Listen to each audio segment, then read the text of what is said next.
Good morning.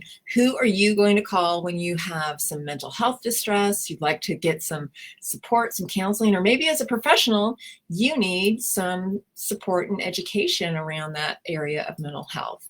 Well, Heritage Clinic is a fantastic organization to reach out to, and we have Sean Hertz on with us today. We have Stephen McCullough. He is going to give us our sports and history information, and we're going to celebrate a 100th birthday. So, Steve is going to start us with a caregiver question. So let's go ahead and we'll start with that.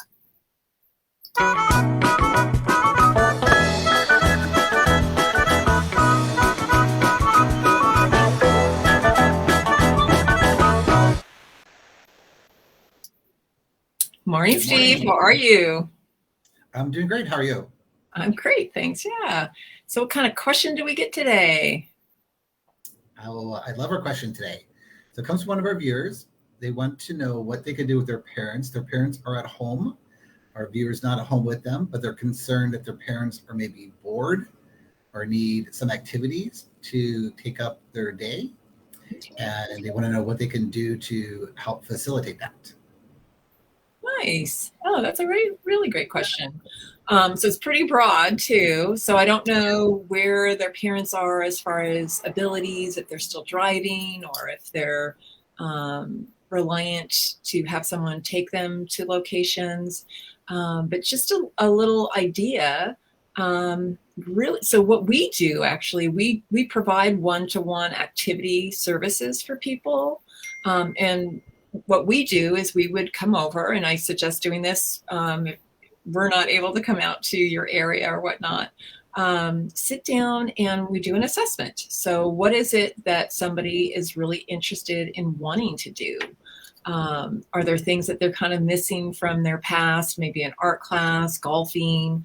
What is it that they would really enjoy doing? And get a calendar out and see what kinds of things you can start filling in as far as pieces, and look at your local resources to see, can they get to this location, or can we move some of these services into their home or ask people to be part of these services? There's some really great county resources as far as getting online through your state, through your county organizations. So definitely take advantage of reaching out and looking through those, or feel free to call our office and we could put a plan together for your parents. We'd love to do that. And we can also offer regular visits. So do you feel like that answers the question? Or I know there's probably a lot more we can even dive into too. We look at really specific areas of what somebody wants, their spirituality, is that being satisfied? Are there different things nutritionally they'd like to dive into, or some kind of physical hobbies? Movement? Right. Yeah, I looked at the question. Go ahead. Oh, who do they want to have involved in some of their activities that they're doing? Are there specific people that they would really enjoy, or groups that they used to meet with pre-COVID? Right. What is their purpose? I looked at the question again, and it didn't mention anything about. It was very broad, as you mentioned. It didn't state anything about like the parents' abilities, whether they could drive or if they need services, if they have technological skills, if they could get on a computer and find online. Because I know, and that can be hard sometimes. Yeah, my dad is not able to really get on a computer and look for services or get any kind of help, searches or anything like that through that. So some people are really dependent on, like the phone and picking up the phone and calling someone. So our question doesn't go into too many details like that, but I know there definitely are challenges for people that aren't online. Just trying to figure out how to pay a bill, or how to get someone to come and pick you up and take you someplace. No, it's exactly true. And you know what? They can start with the perk that we offer for free. So I just added Ginny's name and contact down here. If you reach out to Ginny, Ginny, at aboutseniorSolutions.com, she'll send our perk for free. We'll talk about it in a little minute, but it's a great daily item where you can have a crossword or word search rather, and there's tons of really fun little facts and little ways to kind of start communication, and maybe their parent can even look at some of those things and have some fun calling grandkids or reaching out to other friends and saying, hey, this is what today is. In fact, I think today is Rhino Day or something like that. Let's see, what is it? It is International, I'm going to pull it up right now. It is International World Rhino Day. I mean, that's pretty spectacular, right? So we'll talk a little bit more about that, but it's a great free tool to just get some juices flowing and get started on some activity or some focus in the house. And then we can both have it on your side, the adult child side, and on the parent side, and you can talk about it as a way to maybe get up in the morning, just like when your parents woke you up for school. What kind of things did they talk about and get you going? So, and I would think your local senior center probably has a lot of activities too. Yes, absolutely, absolutely. And you know what? We're gonna bring Sean Hertz on from Heritage Clinics. And while that's a slightly different focus, I think it's really, really important for us to touch base on what services they provide, because it's just another thing where so often we also have our parents can be depressed or apathetic about especially what's been happening over the last several years. They've been isolated, and people are having a very hard time getting back to center and what they were doing before. And the fear levels are still up, and people are still getting cases of COVID. I mean, we've been having this happen our entire lives. There's cold and flu season. People do get sick. And so how do we even stay well mentally and physically, emotionally, spiritually, so that we protect ourselves? And how about we go ahead and we'll bring Sean on, and I'll see you back. All right. Sounds great. Thanks. Yeah, so bring Sean in, who is an absolute expert. And Sean Hertz from Heritage Clinic is with us today, and she's going to talk a little bit about the services that they offer, and perhaps even, Sean, maybe that might be something that our listener might help their parents too. So tell us a little bit about the Heritage Clinic. Hey, Mary, I'm so glad to see you. Yeah. Thank you for inviting me. I was listening to Steve, and one of the first questions I ask when people call, whether it's about, hey, we need something for my parents, they're isolated, or they want to do things, or I always ask, well, what were they doing before? What prompted this call? I always ask, well, she's depressed and sad. How long has that been going on? What made you think this is happening? Right. Because, they'll say, oh, my mother's been depressed for the last 50 years. Well, or this just happened after my dad died 3 years ago. So we want to know what's there. And I love this term. What's the premorbid disposition? And, how are people doing, and what were they doing before? But in any event, what you said is it's been very poignant about the last few years because of COVID. And several things have happened. One is, and maybe I should take it a little step back. So Heritage Clinic, let me give you a brief. Heritage Clinic has been around since 1979. We were part of Fuller Theological, and part of, did you know that? I did not know that. I forgot about that. Yeah. Yes. It's been a long time.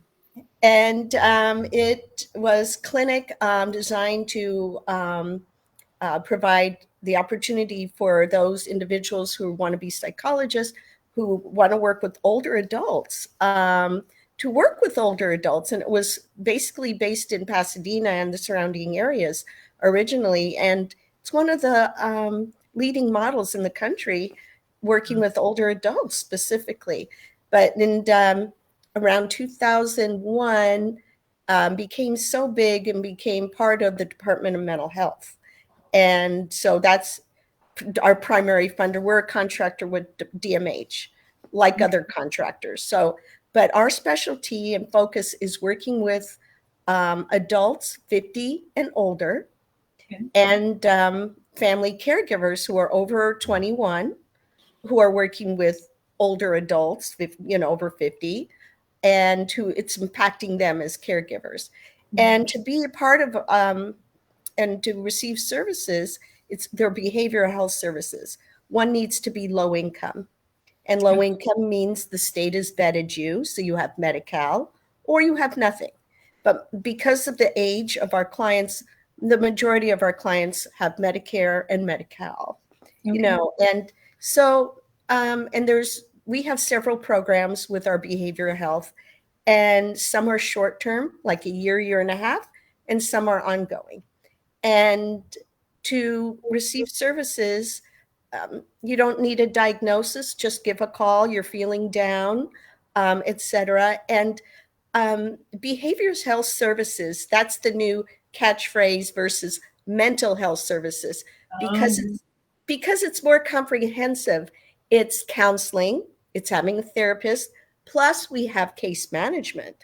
Because for many individuals, they do really benefit from the counseling, but many are not receiving the benefits that they're eligible for. And we have a big crisis also, which is another show, a lot of housing problems. I'm back. Yes, it is. It's a huge crisis. In fact, the county was coming out with some statistics. That's the County of Los Angeles, for those listening, with the increase in senior homelessness has increased by 24%. And what's actually happening is we have a lot of these large apartments, or these large corporations who own these apartment buildings, who are forcing everyone out.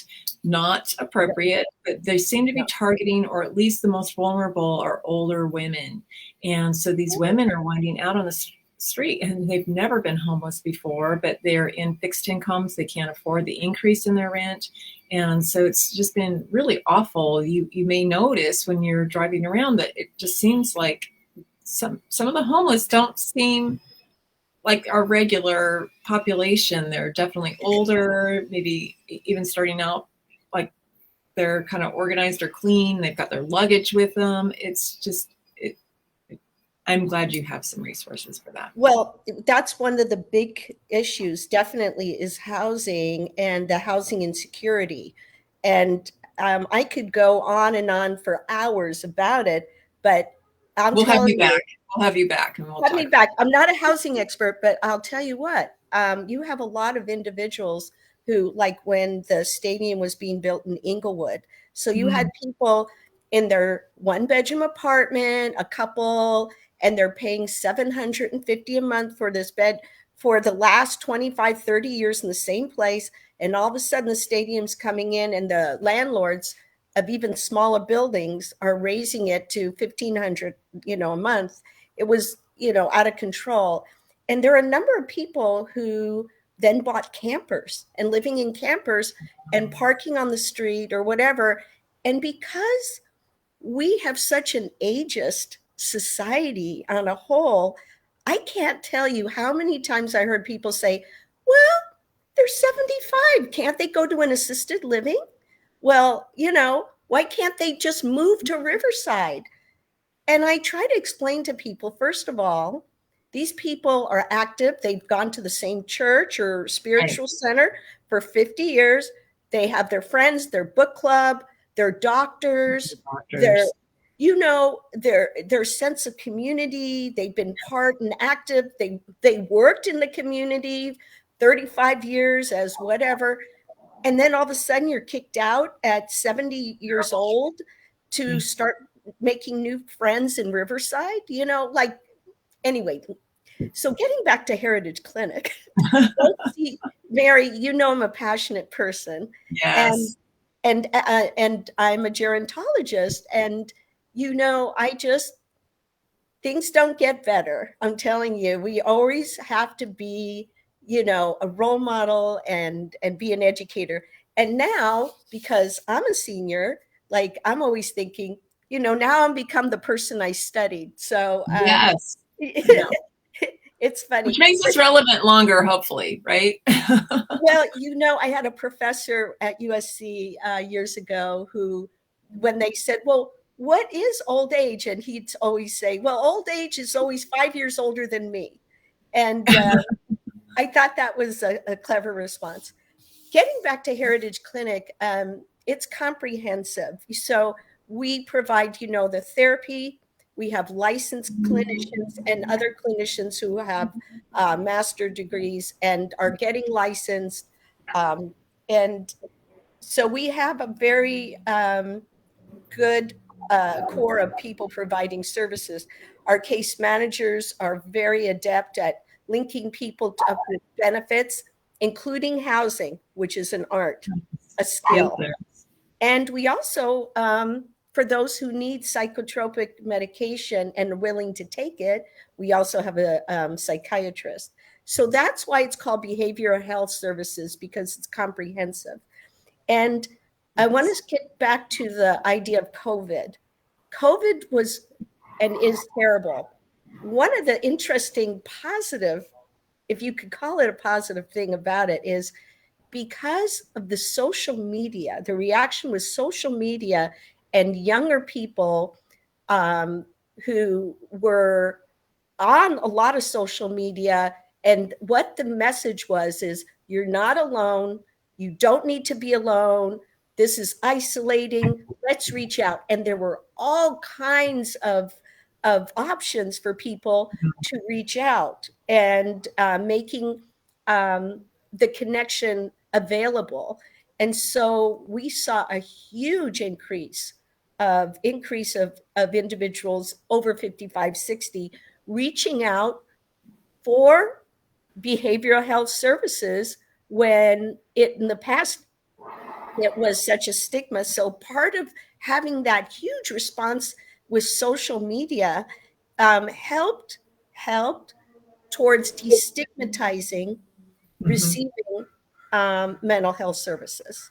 That's, so yes. and I think that's a positive. And people, once they have someone who they're going to be able to talk with, have the luxury of someone listening and not judging them, and like their daughter saying, Mom, I told you needed to do that. Right. And you have a nice therapist talking and saying, well, let's look at the options here. I think people really responded positively with that. And when people ask me, there's still the stigma of, well, who goes to get, counseling? You have to be crazy. Right. So I explain this. We have like our short-term program, our PEI, Prevention Early Intervention. For example, people are with us for up to a year and a half. And I like this example. Someone told me this when I started. Someone had used our services for 3 months. And what happened was, this is a woman who, she has one child, and the daughter married, lived nearby, and took care of the kids, et cetera, et cetera. And then the husband, her son-in-law, got a great job in Texas. And he moved to Texas with the grandchildren, et cetera. And the woman all of a sudden had empty nest. Yeah. And that's a real thing. It's a real thing. It is. And she lost part of her identity as grandma, as mother, as, this whole thing. And so she became quite depressed, and with this transition. And in working with us, she went back to church. Well, she was going to church, but then she joined a Bible study. Then she went to the senior center, and she started volunteering, I should say, at the library with teaching children how to read. And her life became full and rich. That's amazing. Her purpose. Yes. So, there's not, you're not, people are not, quote, crazy, but there are a lot of transitions that happen with us, and loss. And it's not just the loss, of a loved one, person, but people lose their pets. People move from a home to an apartment. They have their adult children moving back with them, which, by the way, during COVID, a lot of people lost jobs and there was a lot of income, insecurity. Yes. Yes. And a lot of people had to stay home. And in fact, there was an increase, as you know, in domestic violence and elder abuse because of how many family members moved back in, or people weren't leaving to go to work. And alcohol consumption went way up during COVID. Yeah, yeah. You put all those things together and you put the stress factors of not working and so forth, it just becomes a nightmare. And then you have people on top of each other and children trying to attend school on top of parents trying to do work that were working from home. It was just, I don't know how people did it. I really don't. God bless you all who made that work. And I know there's so many repercussions for our children too, as a result of COVID. But I'm so glad that you have these services through Heritage Clinic. And I put your contact information up so anybody who's listening and can't see, Sean has her direct line available to you at 323-314-5959. I can't believe my eyes are so bad without glasses that I can barely read this huge bold print underneath you. But we're all aging, Mary. We're all aging. Oh yeah, it's been my bane of existence, and I know that so many seniors and others who've worn glasses their whole lives just deal with it. But I'm fighting it a little bit more than I probably should. No, it's so funny. Before, when you asked me to be on the show, and I spoke with John and everything, and one of the things is because this is a wonderful platform that you have, and I'd like to believe, it's positive affirmation about that aging is positive, it's good.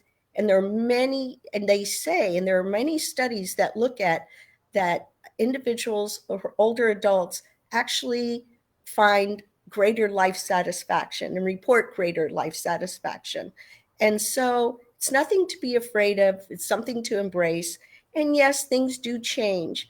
And I think it's important to continue to think about what is your inspired life and how to get there. Mm-hmm. And if I can say this, there's so many individuals whose lives have been touched, for example, by Heritage Clinic, but there are a lot of other places to be touched by, is the fact that it allows you and affirms who you are and looks at the best possible outcome that you can do for yourself with what you have, and learn to find all the joy you can in life.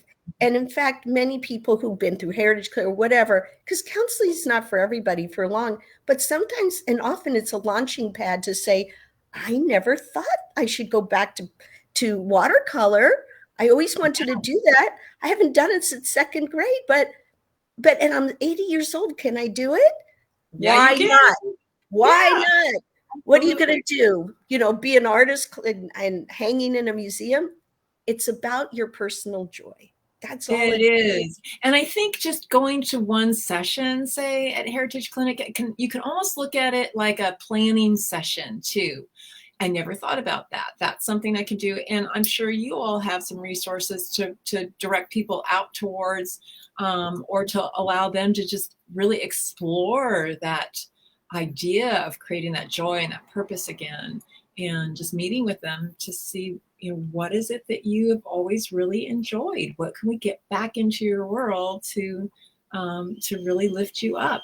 I'm going to bring Steve in with us one more time. If you want to get a hold of Sean Hertz, she's at 323-314-5959 at Heritage Clinic.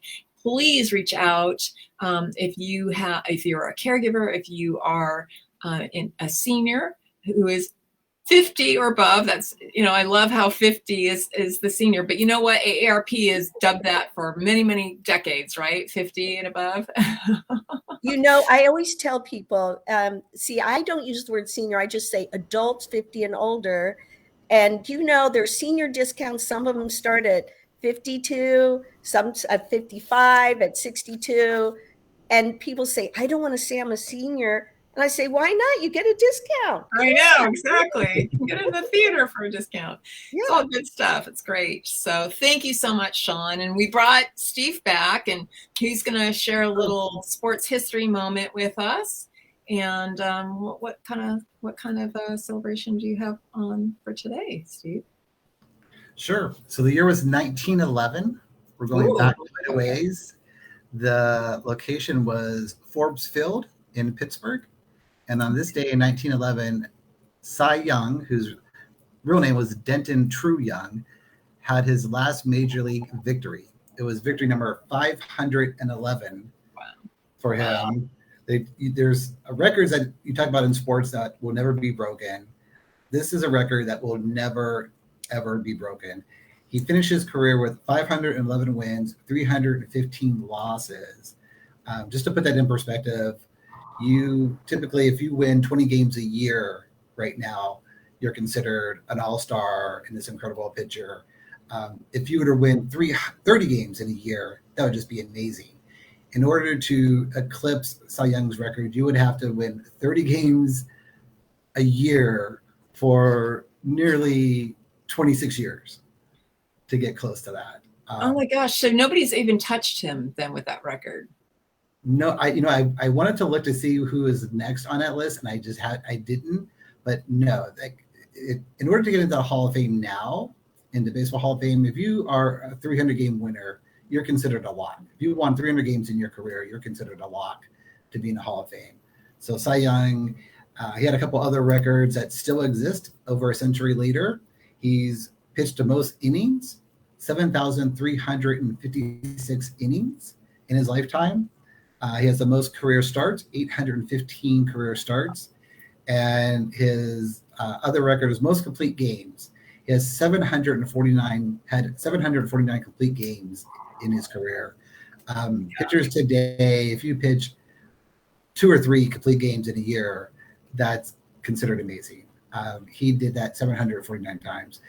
Cy Young passed away in the 50s. The year after he passed away, Major League Baseball created the Cy Young Award that goes to the most outstanding pitcher in Major League Baseball in his honor. So just a great baseball player, a great American, and again, someone who has set the bar so high that some of his records would never, ever be eclipsed. No, never. I can't see how they would ever be duplicated. So what a great like punch in the arm, like great fun little fact that we can kind of walk away with and enjoy. And Sean, he pitched into his 40s and had a lot of success in his 40s. Really, that's interesting. Yeah. I wonder how long a pitcher can stay pitching. I mean, just so many injuries and so forth over the years. I think a lot of it's luck, and probably he maybe just had superhuman arm.